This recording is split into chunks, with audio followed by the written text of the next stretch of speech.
The Forsaken Engineers' Last Trial. One decision that changed everything. The Forsaken Engineers had once been legends. Their names, Auric Voss, Jara Nix, Elias Kryn, the twins, Torin and Velasail, were etched in the foundations of the great cities they had built, their genius woven into every arch, every bridge, every humming reactor core that powered the world. But now, they stood in the dim glow of a failing generator, their breasts shallow, their hands stained with oil and regret. The air smelled of burnt metal, and something worse, the acrid scent of betrayal. Auric, the eldest, was the first to break the silence. His voice, usually steady as iron, wavered. We knew this would happen. His fingers traced a fracture line spiderwebbing across the reactor's core. We just didn't think it would be them. Jara, ever the pragmatist, scoffed.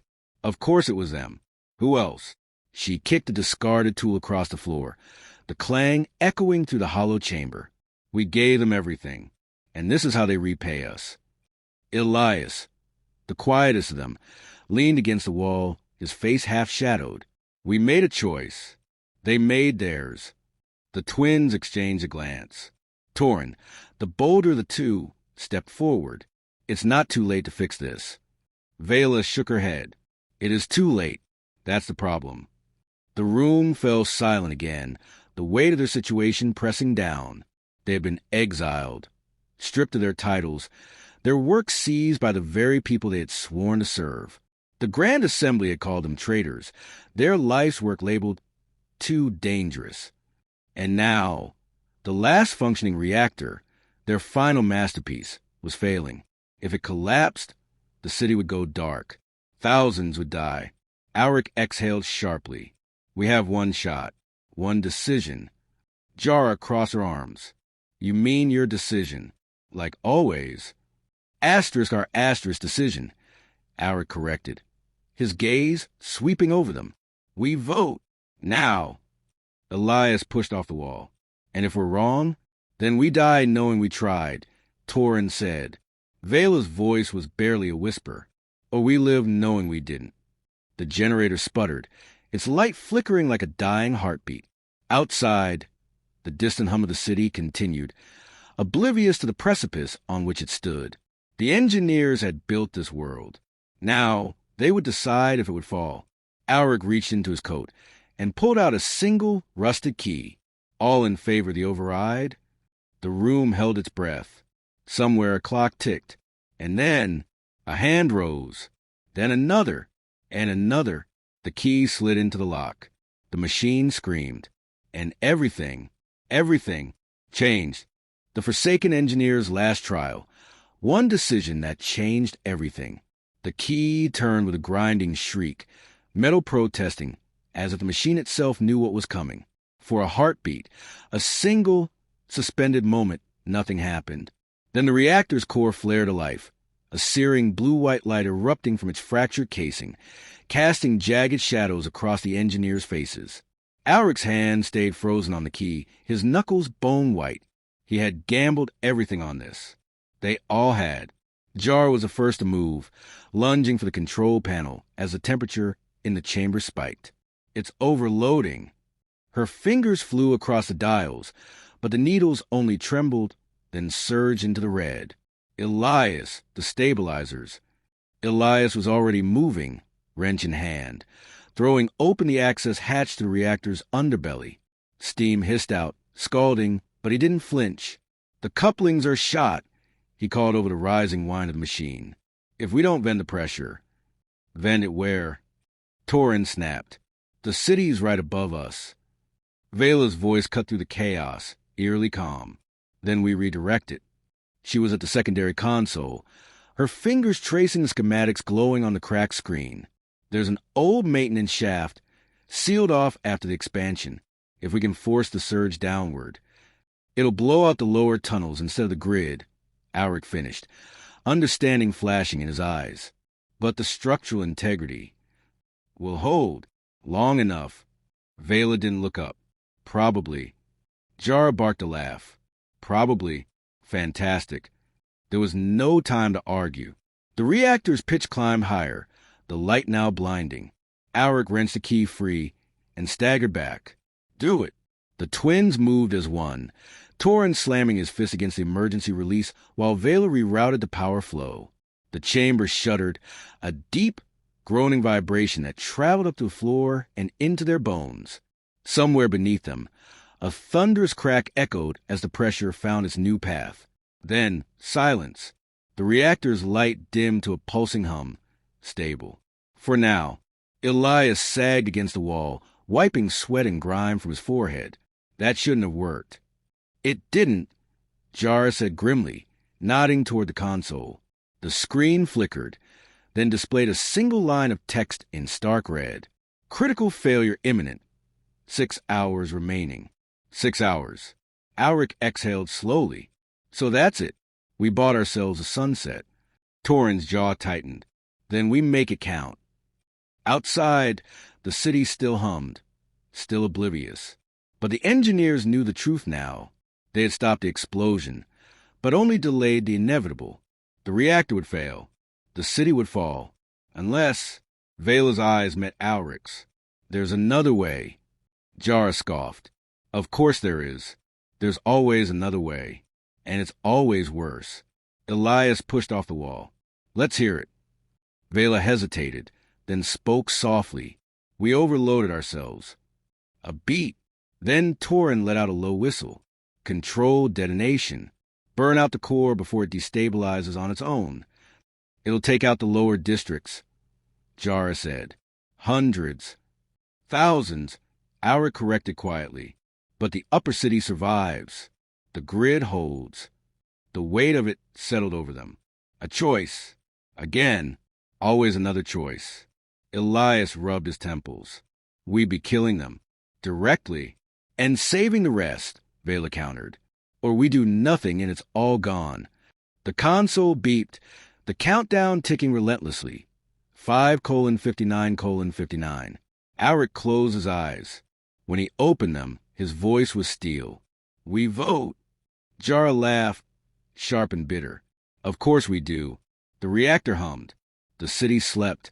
And the engineers prepared to decide who lived and who burned. The Forsaken Engineers' last trial. One decision that changed everything. The vote was never truly in question. They had always been architects of salvation, even when salvation demanded sacrifice. The lower districts would burn, collateral damage in a war against annihilation. Alric saw in their eyes before the first hand was raised, the grim acceptance, the quiet horror. Only Jara hesitated, her fingers drumming against her thigh in a staccato rhythm of dissent. 5 hours, she said. We could evacuate. With what time? Torin snapped. With what authority? The assembly branded us traitors. No one would listen. And if they did, Vela added softly, panic would kill more than a blast. Jara's hand dropped. Then we're murderers. No, Elias said, his voice hollow. We're engineers. The plan unfolded with brutal efficiency. Torin and Vela rerouted power grids, creating a fragile buffer zone to contain the explosion. Elias calculated precise overload parameters, enough to slag the core, not enough to breach the upper city's shields. Alric watched the countdown on the console, its crimson digits mocking them. For :37:22. Then came the sound none of them expected. Boots. Dozens of them. Clattering down the access corridor. Jara whirled, wrench raised. They found us. The door burst open. Not enforcers. Not the assembly's guard. Children, dirty face, wide-eyed, led by a gaunt woman in a patched reactor suit. The lower district's maintenance crew. The people who were supposed to die. The woman, her name tag read Den, stepped forward. We felt the surge, she said. Knew it was you. Her gaze flicked to the console, the countdown. Knew it was bad. Alric's throat tightened. You need to leave. Den smiled, bitter. To where? Behind her, a child tugged at her sleeve. Is it true? The big light's gonna break. Vela made a small, wounded noise. Torin turned away. Jara stepped forward. Yes, she said, raw and honest. But we're... What? Heroes? Liars? Murderers? Den studied their faces. Then she nodded, as if she'd already decided something. Tell us how to help. The engineers froze. Elias was the first to understand. You can't. The radiation spike alone will kill us slower than starvation, Den interrupted. We've been breathing poison air for years. She jerked her chin at the reactor.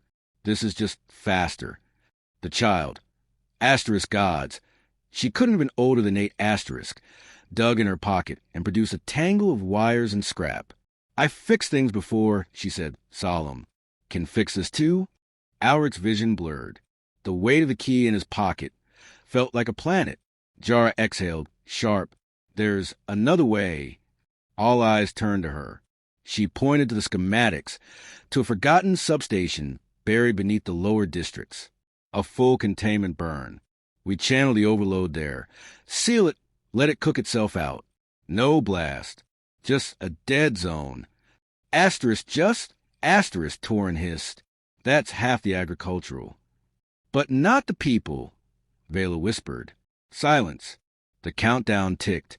3:59:41. Den folded her arms. Do it. Alric closed his eyes. Saw the faces of the city above, the children below, the scales of judgment, forever unbalanced. When he opened them, Jara was already at the console, fingers flying. We'll need to manual override the safeties, she said. All of them. Elias understood first. That means someone stays behind. A beat. Then Den nodded. No. Alric stepped forward. An engineer's mistake. An engineer's penance. Jar snorted. Don't flatter yourself. I'm the only one who can jury-rig the bypass in time. She didn't look up. Get them out. All of them. The child tugged at Vela's sleeve. But you're coming too, right? Jara's hand stilled. Just for a second. Then she smiled, sharp, bright, terrible. Run fast, kid. The reactor groaned. And the world split. The Forsaken Engineers' last trial. One decision that changed everything. They ran. The child's hand was a vice around Vela's fingers, her breath coming in ragged gasps as they stumbled to the shuddering tunnels. Behind them, the reactor's death rattle grew louder, a metallic scream, then a deep, gathering roar. Alric didn't look back. He couldn't. Den led the way, her knowledge of the Undercity's veins the only thing keeping them ahead of the collapse. Left, she barked, shoving a group of wide-eyed maintenance workers ahead. Seal's weakest there. Go!